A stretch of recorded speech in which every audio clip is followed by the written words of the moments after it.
Bem, meu nome é Gabriel Brandi, eu faço vídeos pra internet. Eu tenho que filmar isso aqui porque tá borrado. Ó, agora tá bom. Vai ficar igual, mas ficou um pouquinho melhor.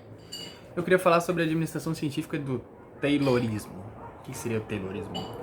Seria Friendly Wilson Taylor, um engenheiro onde ele buscava eficiência na operação. Ele nasceu em 1856 e faleceu em 1915.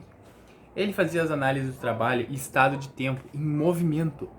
A partir do estudo dele, ficou claro que o estudo da operação igual a tempo, padrão. A partir dessa questão, ele botou eficiência igual produtos dividido por recursos. A partir disso, eficiência é igual real dividido pelo previsto. Seria basicamente qual que é o lucro dividido pelo custo, né? Basicamente seria isso. Eficiência seria igual a maior produtividade. Aí entra a parte 2 também, que seria a fadiga humana, autor Gilbert. Ele reduz a eficiência em princípios da economia de movimentos, relativos ao corpo humano, relativos à organização do local do trabalho, relativo ao desempenho de máquinas e ferramentas, melhorar a produtividade e não necessariamente o bem-estar do colaborador. A partir disso a gente entra num ponto importante, que muitas vezes as empresas melhoram a produtividade e não o colaborador. Então elas melhoram a sua produtividade e não ajudam o colaborador, não influenciam o colaborador, não motivam o colaborador. E a partir disso a colaboração começa a ficar meio ruim, né? A partir disso começa a ser meio ruim essa questão. Começa a degringolar, porque as relações não estão muito fortes assim, e aí só busca o lucro, esquece o coisa e vai descendo. A partir disso tu tem que criar um alinhamento entre o teu colaborador e a tua produtividade. E assim aumentar ele sistematicamente, para que não fique um muito alto, um muito baixo, ou ao contrário, e assim dê conflitos, né? A partir dessa questão também a gente pode entrar na questão 3, que é a divisão do trabalho e especificação do operário. Seria eleva a produtividade, perda de liberdade, iniciativa, sem liberdade no caso, execução automática de uma operação ou tarefa manual, simples, repetitiva e paronômica, padronizada para que simplesmente faça aquela coisa sempre. A partir desse quesito também, quanto mais for especializado, for operário, maior será a sua eficiência. Por exemplo, quanto maior for nessa ideia, quanto maior for a tua sabedoria, maior será a tua eficiência dentro da equipe. Então seria uma forma de dizer que quanto mais inteligente tu é, mais produtividade tu tem. Só que não é verdade, porque às vezes o que não é tão inteligente faz as coisas mais corretas, faz as coisas mais certas, e a partir daí ele começa a ter mais eficiência. Mas segundo essa teoria do darwinismo, dentro dessas ideias aqui do autor do Gilbert e todas as questões, a divisão do trabalho e a especialização pode ser, quanto mais especializado for o operário, maior será o seu rendimento. A partir disso também a gente cansava os operários por fazerem mais movimentos repetitivos e assim desempenhando tarefas menos boas. Desempenho de cargos e tarefas. Qualificação mínima, preços baixos, salário menor, quanto o desempenho dos cargos menores, menor dinheiro. Baixos custo de treinamento, porque era muito simples, tu fazia movimentos repetitivos, sempre. Desempenho de cargos e tarefas seriam muito básicos também. A partir disso aumenta a eficiência, porque tu faz sempre a mesma coisa, não tem como tu aumentar a eficiência se tu faz sempre a mesma coisa, entende? Só que aí tem salários baixos, tem custos baixos, tem treinamento básico, tem tudo básico, não funciona. Mas facilita a supervisão, facilitando o chefe, para que ele só veja aqueles erros. E se não tiver naquele padrão, ele pode falar, pá, tá errado. A partir disso também buscava a viabilidade dos salários para equalizar. Seria um ponto de matemática, né? Porque salários mínimos mais produtividade. Seria mais gastos igual a menos gastos. Seriam basicamente essas questões. Questão 5 seria incentivos salariais e prêmios de produção. Empresa, eficiência igual a maior lucro. Então a empresa começou a dar aos empregados maior produção por maiores salários, aumentando assim as suas recompensas e assim aumentando a produtividade da empresa também. Identidade de interesse. Seria identidade de interesses. Eu ganho, tu ganha e tá tudo certo. A partir desse ponto, a gente entra no artigo 6, seria o homem econômico, que trabalha apenas por dinheiro. O homem econômico é aquele cara que trabalha das 9 às 6 pela meu grana. Sem propósito, sem renda, sem foco de vida, sem inteligência emocional, sem nada. Ele só vai lá e faz todo dia a mesma coisa. Esse seria basicamente o homem econômico, aquele cara que tá sempre fazendo por dinheiro as coisas, tá sempre, eu preciso de dinheiro, e faz tudo igual e dá uma bosta. A partir disso também entra as condições de trabalho. coisas especiais, vem ventiladores, mesa, ruídos, tudo para maior produtividade e entrega. Condições de trabalho era literalmente focada na tua produtividade. Seja um ventilador, seja um ar-condicionado, seja uma água, seja qualquer coisa. Quanto mais tu produz, mais tu ganha. A partir disso tu fica no... E dentro desse quesito também tu fica na parte do produtividade e entrega. Quanto mais entrega você tiver, mais produtividade vai ter. Assim, mais salários vai ter. E assim tu fica nessa sociedade mercadista, que é o que o tarolismo está explicando para nós. O ponto 8 seria padronização. Máquinas e equipamentos. Métodos e processos.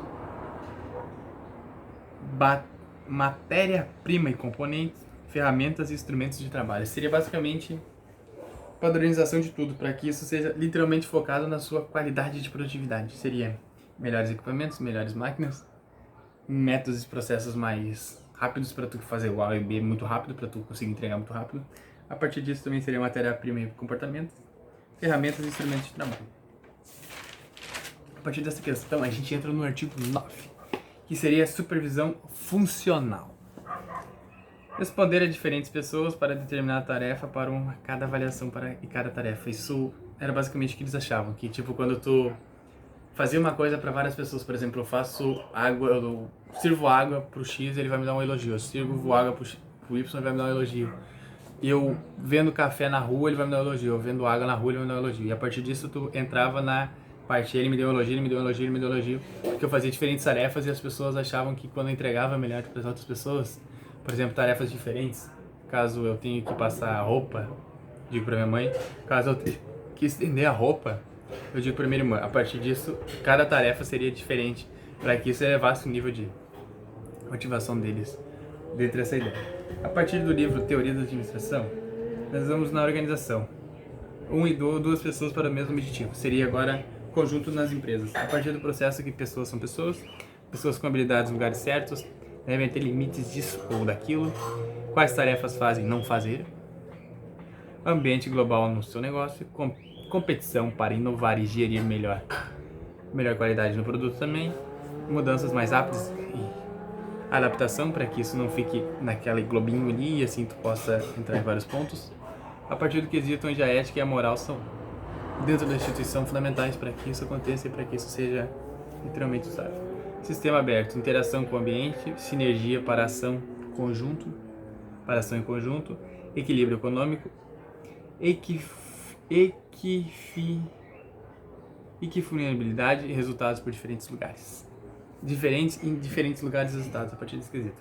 A sociotécnica Emily Tracy, sociotécnica de Emery Tracy, seria de metas e valores para aquelas pessoas, de técnicas absolutas, de estruturas e de administrativos para que eles consigam fazer alguma coisa. Modelo de Arnold Lefferts, tarefa igual a estrutura, mais informação e controle igual a pessoas. Isso seria administração para modelo Arnold Lefferts. A partir desse quesito também a gente tem um vídeo Templo Moderno de Charles Chaplin, onde ele mostra a sociedade de produção apenas para gerir resultados. E, literalmente, quando acontecia um erro, era mandado embora, acontecia uma coisa, ia preso, todas as questões.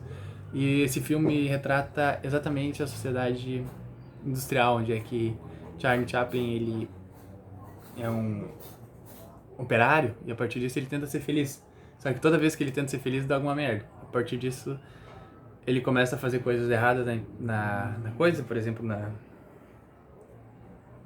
instituição, e aí ele é demitido. Acontece coisas assim, a gente vai entender um pouquinho. Sem preocupação com as assalariadas e sua vida para maior produção. Era simplesmente jogado para tu fazer produzir, tu tinha que produzir. Tu era o funcionário da produção. Não podia questionar, tu não podia fazer nada. A partir desse quesito, o assalariado, ele era só mesmo. Charlie Chaplin representa muito bem isso quando ele fala... Ele mostra que quando tá ali a tarefa, ele fica assim... Daí manda parar, ele continua... Na operação repetitiva daquela coisa... Ele sai na rua, cena e vai fazer as coisas e aperta e aperta o policial e vai preso, e depois ele volta, daí ele vai outra coisa. E todas as questões onde ele estava sendo jogado para essa sociedade, ele começa a sofrer as consequências. A partir disso ele não liga mais para essas consequências e só vive a vida. Isso passa 10, 15 anos e ele só vivendo nessa questão e daqui a pouco morre, porque basicamente é assim que era a sociedade, que é a sociedade social, né? Na verdade, faz e morre, simples assim. Então a gente fica nessa questão de, será que vale a pena? Será que é uma coisa diferente? E essa crítica que Charlie Chaplin faz, ela é muito boa, porque até no relacionamento ele vive uma relação com a mulher a partir desse quesito operacional, na questão do assalariado. Ele vai lá e tenta arrumar um emprego pra conseguir alguma coisa e não consegue, é demitido, daí ele volta, ele consegue um emprego e faz essa questão. Daqui a pouco é demitido de novo e fica nesse ciclo vicioso. É uma crítica excepcional para que você assista também, Charlie Chaplin, Tempos Modernos. A partir disso tem um vídeo Virtudes e Defeitos, de Mário Sérgio Cortella, onde ele destaca alguns pontos.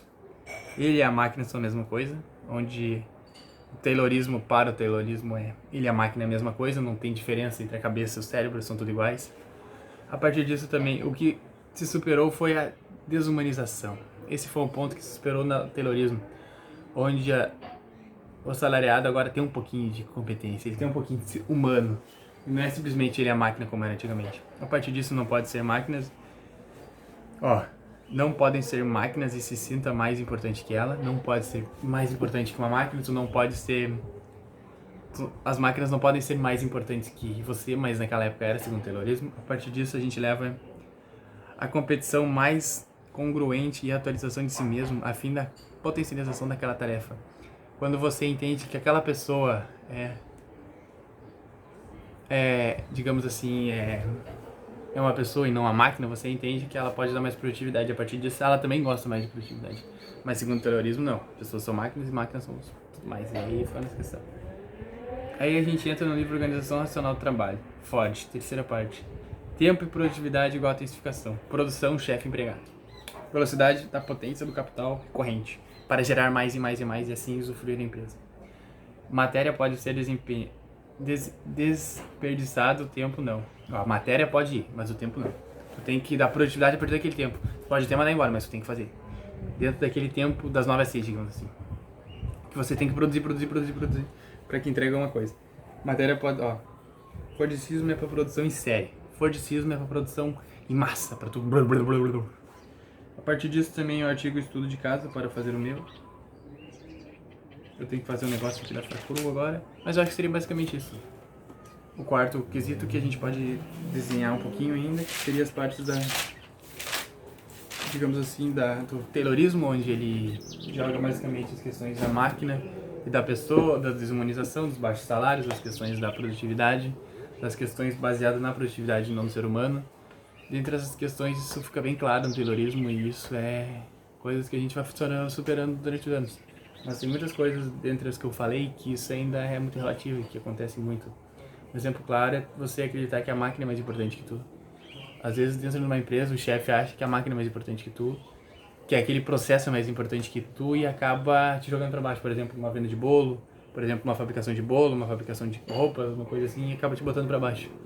Não apenas uma coisa industrial, mas sim a sociedade inteira como um todo, porque é uma cultura do Taylorismo a partir desse quesito e a partir da sociedade onde ela se modelou, né, claro. Mas muito obrigado pelo acesso, deixa o like, se inscreva no canal, até a próxima.